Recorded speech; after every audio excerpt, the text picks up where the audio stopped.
kodwa uzubana uthandaza unika ubudala ukutya kwalo.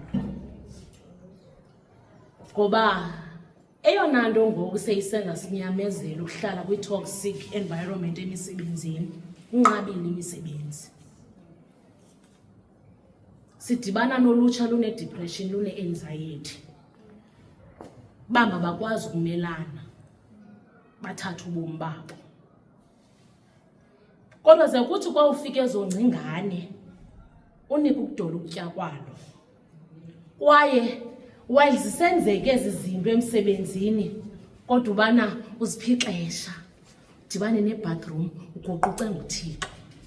Uthi nakuleni ingxokolo Thixo ndayame ngawe.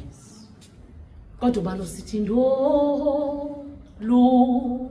leli sandla ndithandaze ukukhaxakhaxa